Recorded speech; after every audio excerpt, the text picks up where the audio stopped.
Aterrizaje de emergencia. 2 días después de Navidad, Estocolmo y el aeropuerto de Arlanda estaban plagados de nieve, barro y hielo.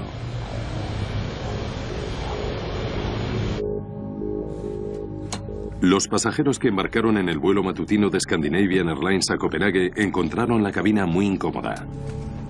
Hacía mucho calor dentro del avión cuando entramos porque la calefacción había estado encendida durante la noche. Cuando los pasajeros embarcaron, se quitaban las chaquetas y los zapatos porque era como una sauna.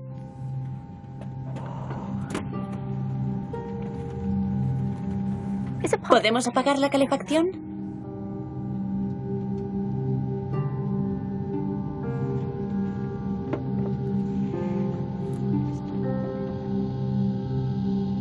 Ulf Sedermark, de 34 años, llevaba 4 en la aerolínea. Era el copiloto del vuelo. Nevaba ligeramente. La temperatura estaba por debajo de 0 y había un viento suave. Íbamos a volar de Estocolmo a Copenhague, después a Varsovia, de nuevo a Copenhague y por último a Barcelona. Iba a ser un día muy largo. Stefan Rasmussen había terminado una comprobación externa del avión. El piloto danés estaba al mando esa mañana. En aquellas 12, casi 13 horas había estado sentado en un avión. Siempre sentía que me colocaba el avión a la espalda como una mochila. Tomábamos empuje con las alas y nos fundíamos el uno con el otro. El avión en el que se encontraba Rasmussen era un DC-9 prácticamente nuevo, fácilmente identificable por sus 2 motores traseros. Todo el mundo debería saber que esa puerta se queda abierta. De acuerdo. Incluso antes de las amenazas terroristas, volar con la puerta de la cabina abierta era poco común. Para Rasmussen era simplemente una forma de granjearse el cariño de la tripulación y los pasajeros con los que vuela. Siempre dejaba abierta la cabina porque creía que si la dejábamos abierta y veían que éramos humanos, confiarían en nosotros. A mí me gustaba que la puerta estuviera abierta. Sientes que hay una conexión mayor que si estuviera cerrada. El tiempo invernal había retrasado el vuelo, pero Rasmussen no quería comprometer la seguridad por los horarios. ¿Qué tal vamos con el deshielo? Aún no han terminado con las alas. Han hecho la parte de abajo y ahora están con la de arriba. Gracias. Bajo las instrucciones del capitán Rasmussen, el personal de tierra ya había deshelado el avión una vez. Ahora estaba dándole un repaso. Les llevó un rato. Tuvimos ciertos problemas quitando la nieve de encima del ala, así que íbamos a llegar un poco tarde a nuestra entrada en la pista de aterrizaje. Para el capitán Per Holmberg, este tipo de retraso era una rutina. Pilotaba DC-9 para la aerolínea. Aunque viajaba como pasajero aquella mañana, tendría que pilotar otro vuelo más tarde. Buenos días, damas y caballeros. Les habla el capitán. Espero que hayan pasado una feliz Navidad. Están despejando nuestras alas, ya que ha nevado un poco durante la noche. Y cuando hayan acabado estaremos listos para despegar hacia un clima mejor. He escogido la mejor tripulación de cabina de la aerolínea yo mismo. Todos esperamos que tengan un buen vuelo. Finalmente, el vuelo 751 de Scandinavian Airlines estaba listo para proceder. Hay acumulaciones de nieve que la tripulación debe evitar de camino a la pista de aterrizaje. Habría estado bien que hubieran limpiado la nieve. No, eso nos lo habría puesto demasiado fácil. Aproximándonos a punto de espera de la pista de aterrizaje 08. Recibido, Scandinavian 751. Tiene permiso para despegar de la pista 08. Disruptores. Armados. Freno automático, despegue armado. Pista de despegue actualizada. Comprobación realizada. Regulando potencia.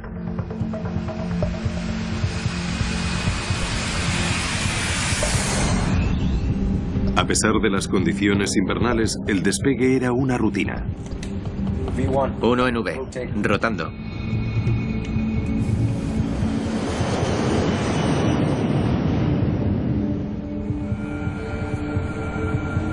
Levantar tren de aterrizaje. Levantando tren de aterrizaje.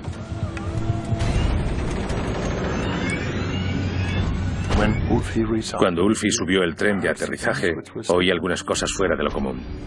25 segundos después del despegue del avión mientras ascendía, hubo un problema.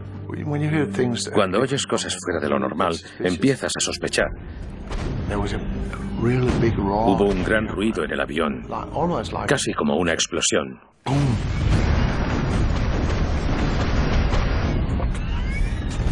Hubo otro ruido de explosión y pensé, ¿qué ha sido eso?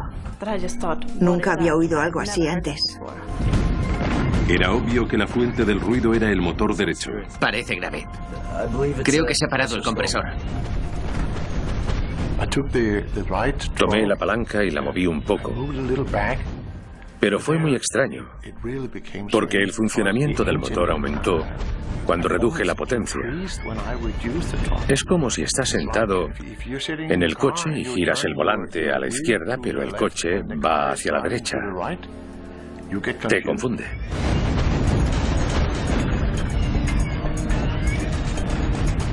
No debíamos entrar en la cabina en ese momento, pero pensé que era una emergencia. Tenía que avisar al capitán. Pero el capitán Rasmussen no respondió a la llamada. Estaba demasiado ocupado intentando averiguar qué pasaba con su avión. No veía nada en los instrumentos de vuelo. Estaban bastante estables, en un rango normal y sin problemas, pero oía esos rugidos cada segundo. Buscaba pistas de un atentado o de un fallo estructural. Comprobé la presión de la cabina, porque si había una bomba o una puerta de carga o cualquier cosa que pudiera rasgarse violentamente, podría provocarse una descompresión. En la cabina, los niveles de presión estaban estables, pero la tripulación tenía otras preocupaciones. Pero vi el humo y olía a quemado. ¿Qué deberíamos hacer? A solo 60 metros del suelo, la emergencia se intensificó. El motor derecho dejó de funcionar. Cuando llevábamos volando un minuto, el motor derecho se paró.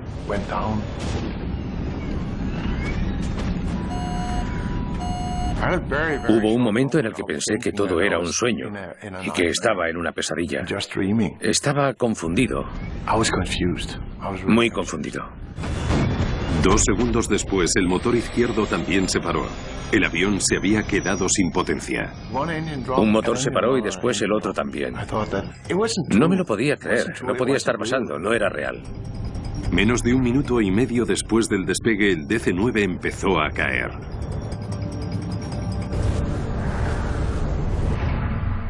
Y después hubo un silencio absoluto.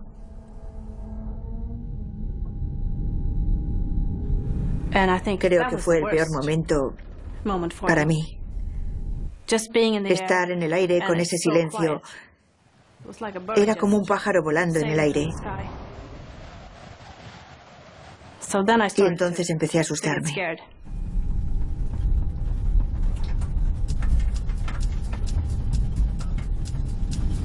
Reencendido del motor. A medida que los pilotos intentaban reiniciar los motores, las cosas empeoraron.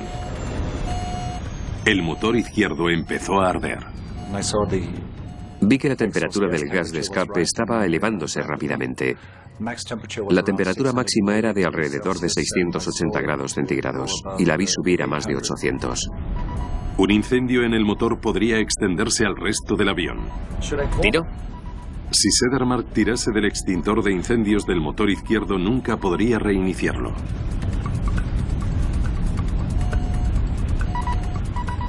Tiró de la palanca para extinguir el fuego.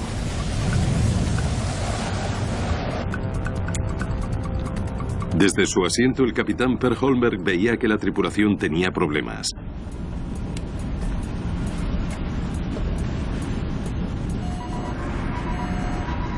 El vuelo 751 caía a una velocidad de casi 400 metros por segundo. Pero los controladores del aeropuerto de Estocolmo no sabían que el avión tenía problemas. Arlanda, Scandinavian de Estocolmo 751. Buenos días, SK-751. Ascienda a nivel 180. Tenemos problemas con nuestros motores. Por favor, necesitamos volver a Arlanda. 751, recibido. Vire a la derecha. De repente, la radio dejó de funcionar como resultado del fallo de los motores.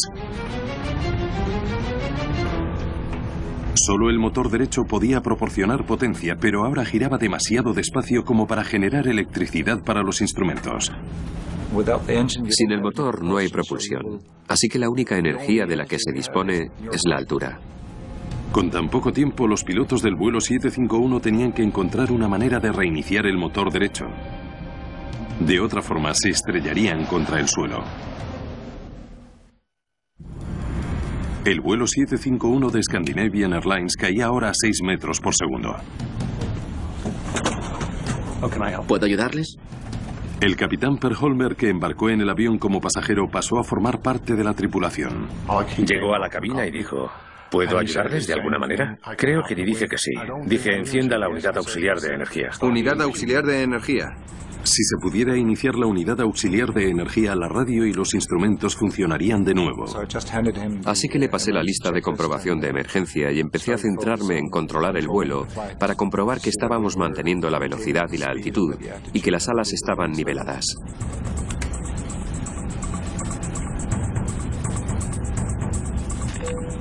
Se las arregló para iniciar la unidad auxiliar de energía, así que mis instrumentos de vuelo se abastecieron gracias a ella.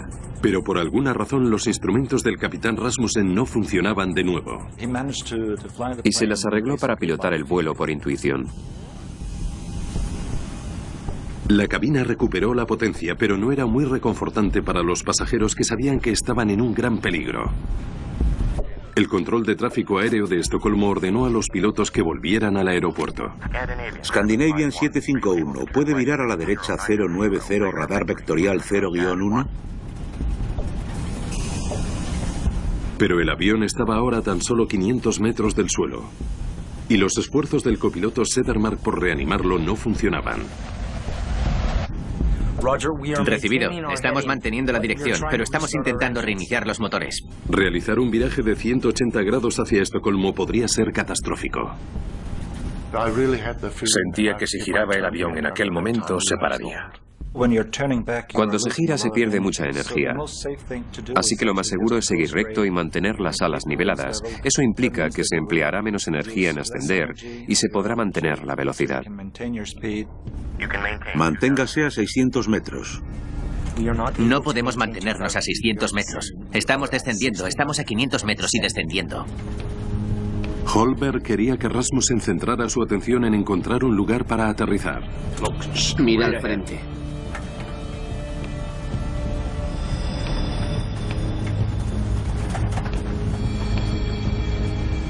Mira al frente.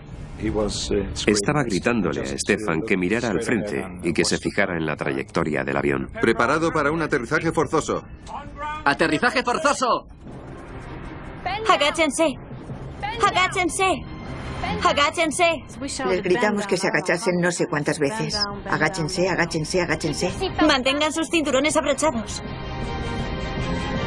Mientras los pasajeros se preparaban, Rasmussen consideraba dónde aterrizar su avión. ¡Mira al frente! Tuve una idea. Ir hacia el norte nos llevaría hacia el mar Báltico, que en aquel momento estaba helado. Y esa es una pista de aterrizaje excelente. Pero en su lugar se encontró planeando sin control sobre un denso bosque. Vi esa zona verde y un claro en medio del bosque, pero parecía pequeño. Gira a la derecha, gira a la derecha. A tan solo 150 metros del suelo, el capitán Rasmussen elevó el morro del avión para ralentizarlo, esperando suavizar el aterrizaje forzoso. Los pinos parecían muy suaves desde arriba. Podría usar los árboles, casi como una almohada. ¿Debería sacar el tren de aterrizaje? Sí, bájalo. Agáchense y agárrense las rodillas. Me preparé para un fuerte impacto. Si era un aterrizaje de emergencia es porque no teníamos motores. Pensé que iba a ser muy duro. Scandinavian 751 procedente de Estocolmo. Vamos a estrellarnos contra el suelo. No me preocupé hasta que volamos hacia los árboles. Entonces tuve miedo, supe que no lo conseguiríamos. Pensé que no debía morir, pero sabía que podría morir. Incluso le recé a Dios.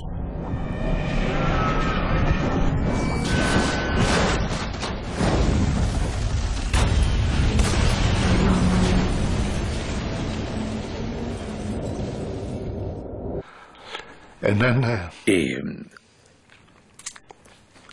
un momento después, estábamos en un mundo extraño.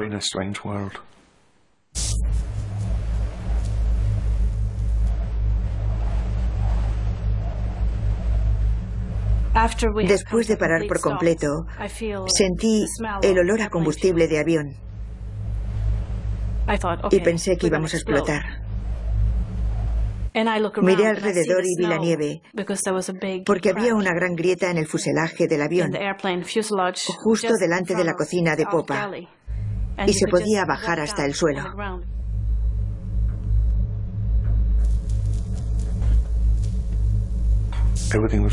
Todo estaba en silencio y me desperté.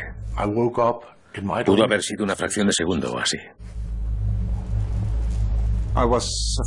Tenía miedo de haberme roto la espina, de no poder andar más, pero no fue así. Recuerdo estar sentado allí y mover los pies y los dedos de los pies para saber si podía controlarlos.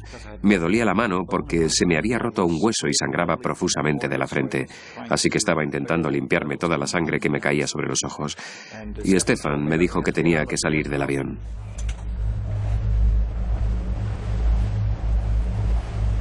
Tras atravesar 125 metros de un bosque de pinos, el miedo del piloto ahora era que el avión destrozado podría arder. Docenas de pasajeros escaparon a través de las brechas en las paredes del fuselaje, pero el capitán Per Holmberg estaba inconsciente debido al choque. Todo sucedió tan rápido que nadie sabía qué había pasado. Intenté quedarme con un grupo de pasajeros que había allí, pero también sabía que tendríamos que esperar mucho tiempo a los equipos de rescate. La ayuda llegará pronto. Por suerte, no se produjo ningún incendio. Pero debido a que se quitaron la ropa de invierno al embarcar en el sofocante avión, muchos pasajeros estaban empezando a congelarse. Mucha gente solo llevaba camisas o camisetas. Muy poca ropa. Algunos no llevaban ni zapatos. Tenían riesgo de hipotermia. Me centré en ser cariñosa. Quizá incluso por mi propio bien. Yo también necesitaba un abrazo. Era reconfortante consolar a otras personas.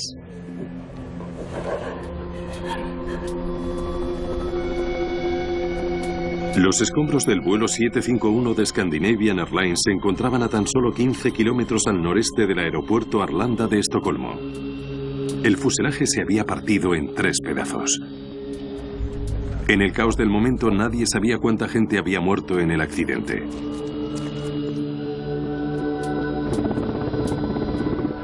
Los equipos de rescate llegaron en minutos y se ocuparon de los supervivientes.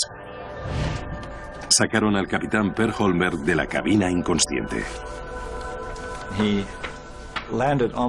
Chocó contra la pared debido al impacto y derrapó por ella hasta el suelo.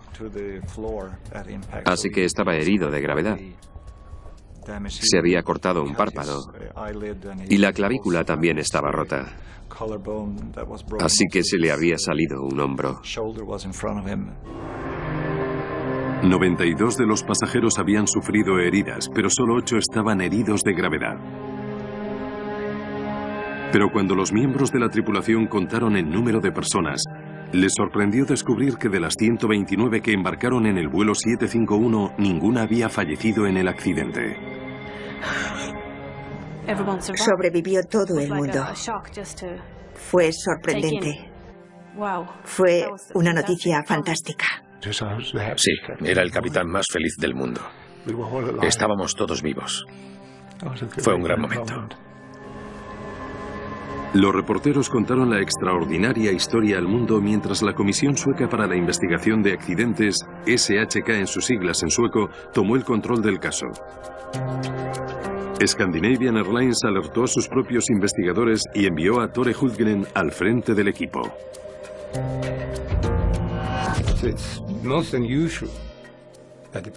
Es muy inusual que un avión se estrelle contra una zona boscosa y todo el mundo sobreviva. No lo había oído nunca. La policía mantuvo a todo el mundo fuera de la zona. Había un cordón alrededor del avión, a unos 100 metros. El avión estaba completo. No se había quemado nada y teníamos mucha información. Henry Kellinder de la SHK comenzó a trabajar con las pruebas. Empezamos a reunir información del lugar del accidente, es decir, fotografiar el lugar en el bosque y tomar fotografías de todas las partes del avión que se encontraban en el lugar. Las dos cajas negras que grababan las conversaciones en la cabina y almacenaban la información del vuelo se recuperaron de inmediato. Los investigadores hablaron con los supervivientes. Todos contaban una historia parecida. ¿Podría decirme qué vio y oyó? Fuertes ruidos de explosión de los motores momentos antes de que empezara el vuelo, humo en la cabina y por fin la pérdida total de potencia y un motor ardiendo. Era un avión bimotor y se suponía que no se podían perder ambos motores a la vez. Los motores de turboventilador de Pratt & Whitney se enviaron al taller de reparaciones de Scandinavian Airlines para un examen más minucioso. Los investigadores estaban ansiosos por hablar con el capitán Rasmussen sobre el incidente, pero para su disgusto Scandinavian Airlines le llevó a los medios primero. La primera pregunta, ¿qué pensó cuando ambos motores dejaron de funcionar? Me llevaría mucho tiempo contestarle a eso. Lo normal es que los principales testigos, como la tripulación, se mantuvieron en cuarentena hasta que se reunieran con la comisión de investigación. Los medios europeos consideraron al capitán Stefan Rasmussen un héroe por aterrizar el DC-9 sin potencia en los motores, pero los investigadores consideraron la posibilidad de que él o el copiloto habrían cometido ciertos errores que causaron la crisis desde un principio. El honor y la gloria siempre recaen sobre el capitán, pero también lo hacen los contratiempos. Sabía que estar en el punto de mira de la prensa sería una situación muy diferente. Y me dije a mí mismo que lo único que podía hacer era contarles toda la historia. Y después rezar para que encontrasen la razón.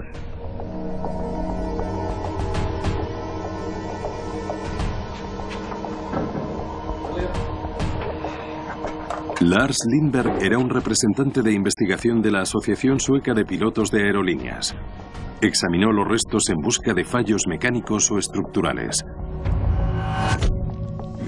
Sabíamos que ambos motores habían fallado por alguna razón. Así que la preocupación era saber cuál era el origen de que hubiera sucedido aquello. La primera vez que vi los motores en el taller, me sorprendí. ¿Esto es todo lo que encontraron? Había numerosas partes que habían desaparecido.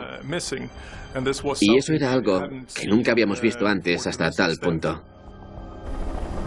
Para averiguar lo que pasó, los investigadores tenían que encontrar las piezas desaparecidas que ahora se hallaban en algún lugar de los campos y bosques cubiertos por la nieve.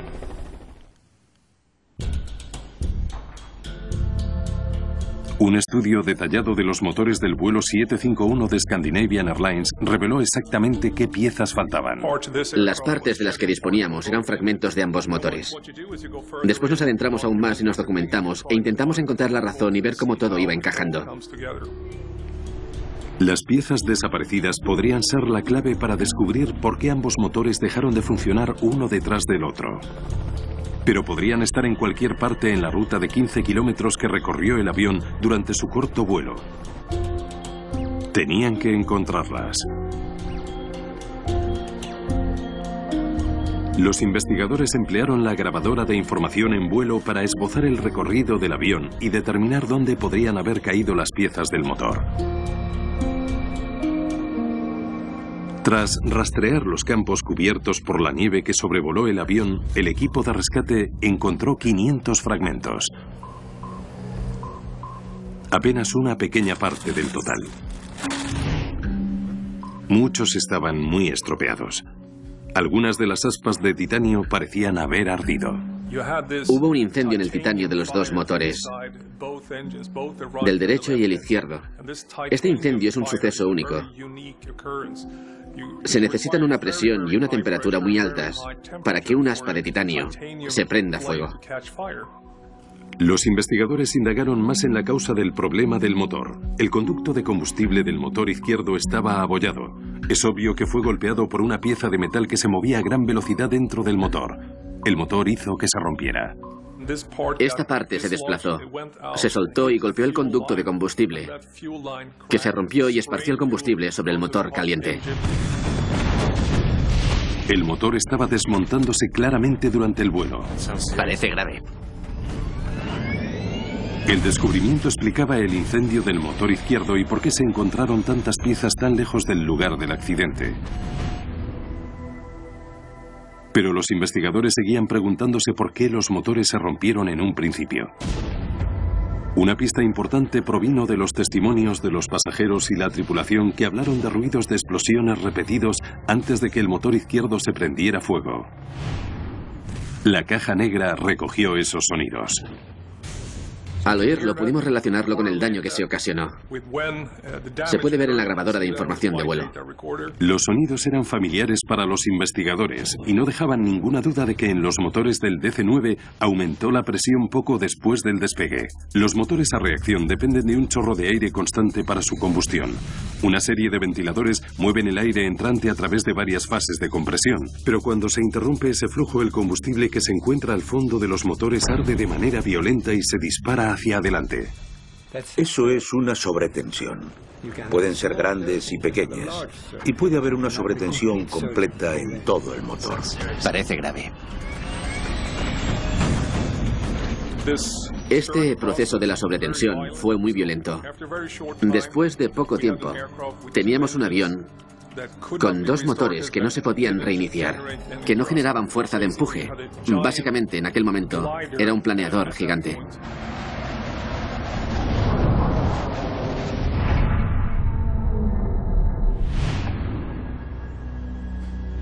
Un vistazo más minucioso a las aspas de los ventiladores del frente de los motores explicó por qué la tensión aumentó. Estaban abolladas.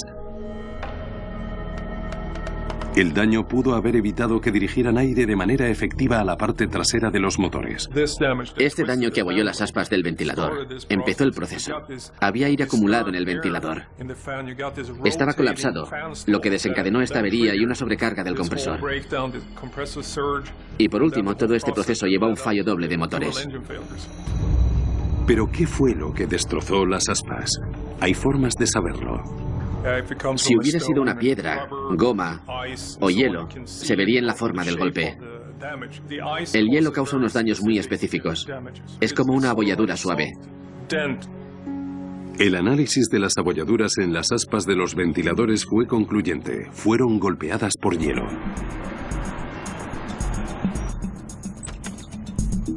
Ahora los investigadores querían descubrir de dónde provino el hielo. La información del tiempo durante las 24 horas anteriores al accidente. Sabían que en Estocolmo había llovido y nevado horas antes de que despegara el vuelo 751. Fue una situación con una temperatura de alrededor de 0 grados. Hubo llovizna, nieve y lluvia por la mañana. Averiguaron que el DC-9 había llegado de Zúrich la noche anterior con los tanques de depósito a más de la mitad. Tenían gran cantidad de combustible de reserva en las alas. El combustible de los tanques de las alas estaba cercano a los 20 grados centígrados bajo cero. Las condiciones aquella noche eran ideales para la formación de hielo en la superficie de las alas. Había combustible muy frío en la parte superior del ala. Y a medida que la temperatura bajó durante la noche, nevó llovió y volvió a nevar. Así que había varias capas. Hielo en el fondo, nieve medio derretida y más nieve encima. Unos 25 centímetros en total sobre las alas por la mañana. La responsabilidad de deshelar el avión recayó en el capitán. Rasmussen insistió en que era consciente de la acumulación nocturna. Los investigadores se preguntaban si el piloto hizo todo lo que pudo para asegurarse de que se había despejado el avión de hielo por completo. Rasmussen afirmó que ordenó a los técnicos que deshelaran el avión a conciencia. Di una vuelta alrededor del avión. Estaba frío.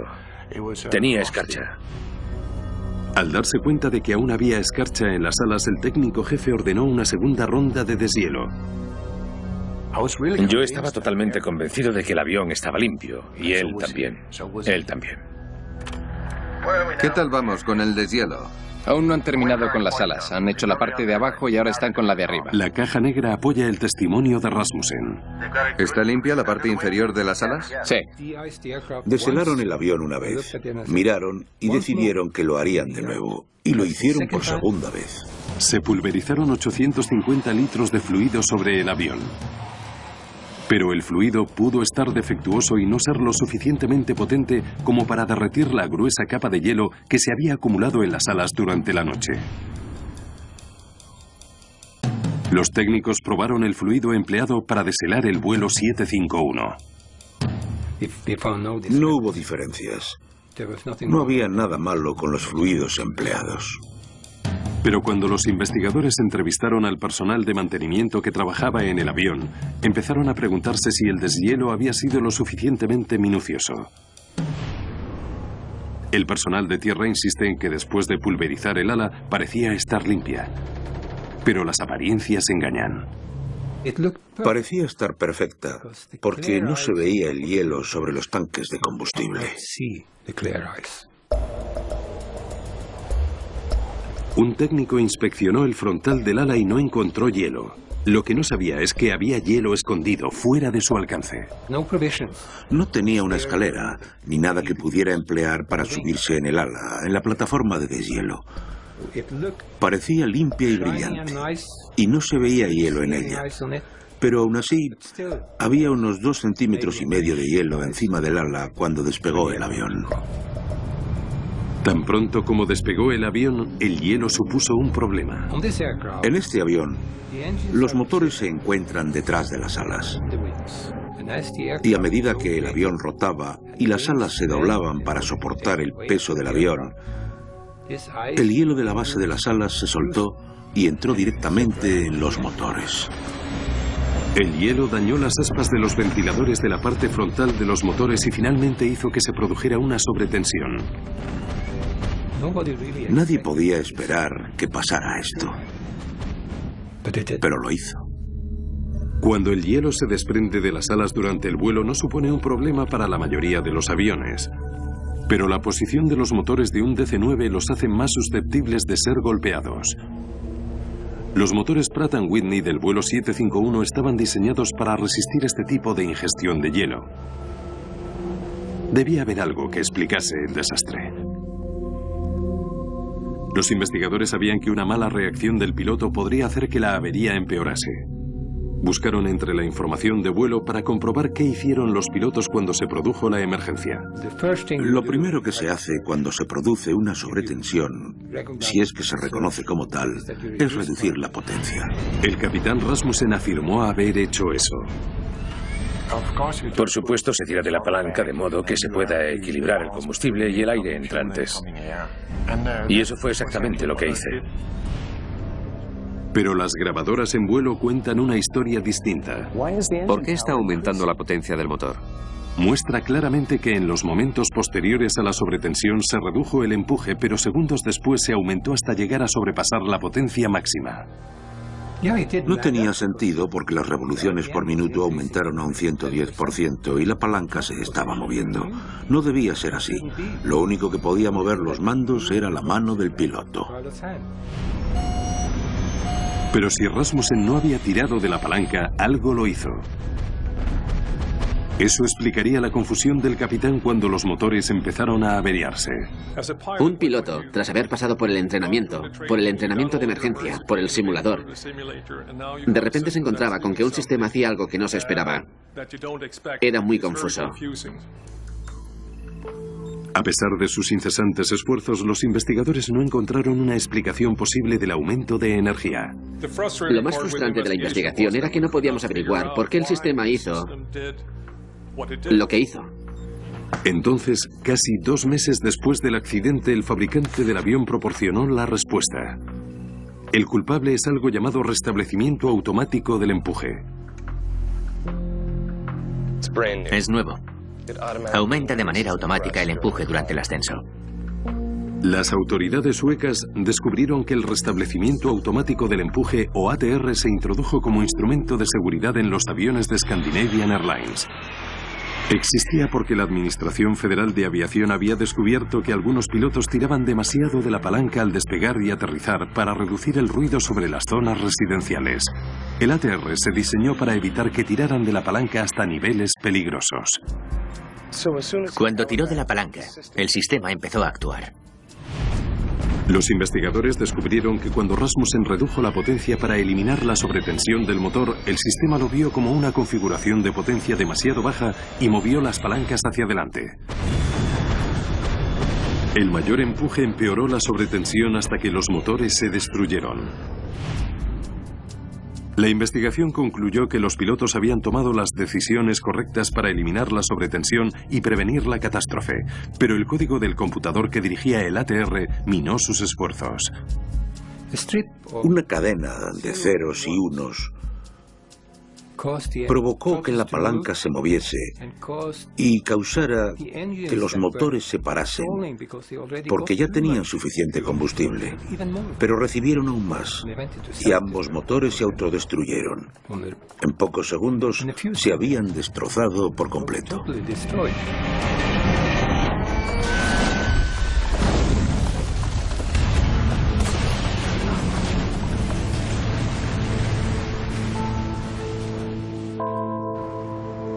El sistema era tan novedoso para Scandinavian Airlines que nadie allí había oído hablar de él. Era confuso para todo el mundo porque no sabíamos nada sobre el sistema. No teníamos información sobre él. SAS no sabía que el sistema se encontraba en sus aviones. No habíamos pedido esa modificación y se introdujo por medio de otro sistema. Al no saber nada sobre el ATR, Rasmussen no era consciente de que simplemente apagándolo pudo haber salvado el avión. La noticia de que el ATR era responsable del accidente fue una bendición y una maldición para el capitán Rasmussen. Borró cualquier idea de que había cometido un error. Recibir el mensaje me alivió mucho. Fue como ganar la lotería. Estaba muy feliz porque por fin podía explicar por qué estaba en tal estado de confusión. Pero el incidente destrozó una historia de amor y terminó con una carrera. El 20 de octubre de 1993, la Comisión Sueca para la Investigación de Accidentes publicó un informe sobre el accidente del vuelo 751. Determinó que las acciones del capitán Rasmussen y el copiloto Sedermark contribuyeron a la segura resolución del incidente. Y a pesar de que al principio los investigadores cuestionaron la decisión del capitán Per Holmberg de entrar en la cabina, elogiaron su contribución. Esta tripulación voló a... No se rindió. No se rindió. Ni siquiera un poco.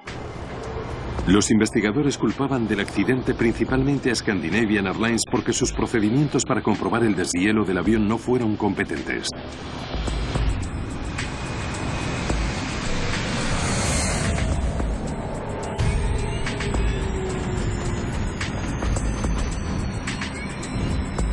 Parece grave. Creo que se ha parado el compresor.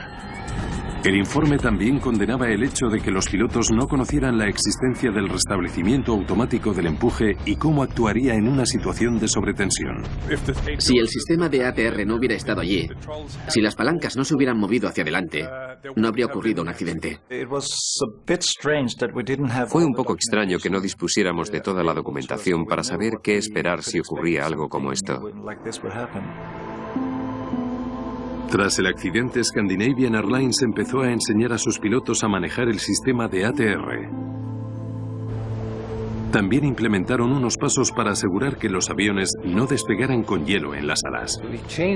Cambiamos todos los procedimientos. Les proporcionamos escaleras a los mecánicos y requerimos que subieran encima del ala y la tocaran con la mano para verificar el deshielo. Tras recuperarse de sus heridas, el copiloto Ulf Sedermark volvió a su trabajo. No sentía la responsabilidad de no poder volver a hacer mi trabajo de nuevo. Sea lo que fuera lo que ocurriera, aún puedo ver las cosas como son y aún amo mi trabajo. Si sucede algo malo, podré lidiar con ello. Pero la vuelta de Stefan Rasmussen fue más difícil. Regular potencia. Hablé con un psicólogo muy competente sobre volver a pilotar. Él sabía que me resultaría muy difícil tomar esa decisión. Subir tren de aterrizaje.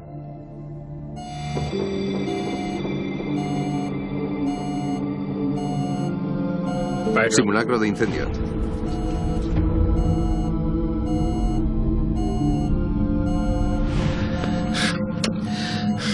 Después de un tiempo en el simulador, Rasmussen no recuperaba la confianza en su avión. Lo siento, chicos. En un desastre, en una crisis, es cuando se optimiza el trabajo en equipo entre el hombre y la máquina. Sentía que no confiaba en el avión. Los pilotos suelen aceptar la culpa si algo sale mal. Toda la gloria, pero también toda la culpa. Con el asesoramiento adecuado, un 90% de los pilotos implicados en un accidente son capaces de volver a volar. A pesar de que el capitán Rasmussen recibió tratamiento, su carrera terminó con el accidente del vuelo 751. Tomar la decisión de dejar la aviación, de dejar de pilotar, fue como tener el amor de tu vida y llegar a la conclusión de que tienes que matarlo. Pasé muchas horas. Llevé a cabo muchas misiones felices en aviones. Y amaba a mis pasajeros. Amaba mucho mi avión. Así era.